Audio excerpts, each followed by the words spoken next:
সূরা ইখলাস ছোট্ট একটি সূরা। অধিকাংশ মানুষ সূরা ইখলাসে মারাত্মক একটি ভুল করে থাকে এবং এই ভুলের কারণে কিন্তু চিরস্থায়ীভাবে সে জাহান্নামী হতে পারে। খুবই মজার বিষয়, ভালো করে শুনেন।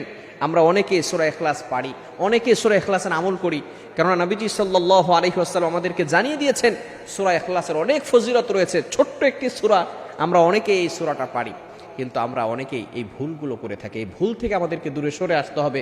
মনে রাখবেন, আপনি অনেক আমল করছেন, কিন্তু আমলটা যদি শুদ্ধ না হয়, বিশুদ্ধ না হয়, আমলটা যদি অশুদ্ধ হয়, তাহলে কিন্তু এটা আল্লাহ তাআলার কাছে অ্যাকসেপ্ট হবে না। এজন্য অবশ্যই ভুল থেকে আমাদেরকে দূরে সরে আসতে হবে। এই সূরা ইখলাসের অনেক ফজিলত রয়েছে। নবীজি সাল্লাল্লাহু আলাইহি ওয়াসাল্লাম জানিয়ে দিয়েছেন, যদি কোনো ব্যক্তি একবার সূরা ইখলাস পাঠ করে, আল্লাহ পাক রব্বুল আলামিন তার আমলনামায় 10 পারা কোরআন পড়ার যে সওয়াব, সেই সওয়াব তার আমলনামায় দিয়ে দিবেন। যদি কোনো ব্যক্তি 2 বার পড়ে 20 পারা কোরআন পড়ার সওয়াব, যদি কোনো ব্যক্তি 3 বার পড়তে পারে, একবার কোরআন খতম করলে যে সওয়াব হয়, সেই সওয়াব আল্লাহ তাআলা তার আমলনামায় দিয়ে দিবে। Can you imagine that? আপনি কল্পনা করতে পারছেন? সূরা ইখলাস ছোট্ট একটা সূরা। কুল হুয়াল্লাহু আহাদ আল্লাহুস সামাদ লাম ইয়ালিদ ওয়া লাম ইউলাদ ওয়া লাম ইয়াকুল লাহু কুফুয়ান আহাদ। এই ছোট্ট একটি সূরা একবার পড়লেই 10 পারা কোরআন পড়ার সওয়াব, 2 বার পড়লেই 20 পারা কোরআন পড়ার সওয়াব, 3 বার পড়লেই 30 পারা কোরআন, অর্থাৎ এক খতম কোরআন পড়লে যে সওয়াব হয়, সেই সওয়াব আল্লাহ তাআলা তার আমলনামায় দিয়ে দিবে। বিশেষ করে যদি কোনো ব্যক্তি 10 বার সূরা ইখলাস পাঠ করে, আল্লাহ তাআলা তার জন্য জান্নাতে একটা প্রাসাদ নির্মাণ করে দিবেন। সুবহানাল্লাহি ওয়া বিহামদি। এজন্য সূরা ইখলাসের ফজিলত আমরা অনেকেই জানি এবং সূরা ইখলাস আমরা অনেকেই পাঠ করে থাকি, কিন্তু সূরা ইখলাসের ভিতরে যে ভুলটা আমরা করে থাকি, সেটা হচ্ছে সর্বপ্রথম যে শব্দটা রয়েছে কুল, এই কফ দিয়ে যে শব্দটা, সেটা এখানে একটু গলার ভিতরে কলকলা করতে হয়।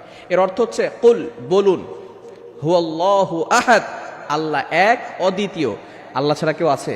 কি বলেন, আল্লাহ ছাড়া কেউ আছে? আল্লাহ ছাড়া কেউ নাই। আল্লাহ তাআলা এক, অদ্বিতীয়। তিনি কারো মুখাপেক্ষী নন, তিনি কারো থেকে জন্ম নেন নাই, কেউ তাকে জন্ম দেন নাই। এখানে আল্লাহ তাআলার পরিচয় রয়েছে। এখন কোনো ব্যক্তি যদি কুল শব্দটার এখানে কফটাকে ভালো করে উচ্চারণ না করে শুধু কাফ দিয়ে পড়ে কুল, কুল এর অর্থ হবে খান। অর্থাৎ আমরা যখন কাফ দিয়ে পড়ব, তখন অর্থ চেঞ্জ হয়ে যাবে। আল্লাহ তাআলা যেটা বলছেন, কুল, হে নবী আপনি বলুন, হুয়াল্লাহু আহাদ, আল্লাহ এক, অদ্বিতীয়। যদি আমরা কাফ দিয়ে পড়ি, তাহলে হবে, হে নবী আপনি খান, আল্লাহ এক, অদ্বিতীয়। সুতরাং এভাবে যদি আমরা বলি, তাহলে অর্থ চেঞ্জ হয়ে যাবে।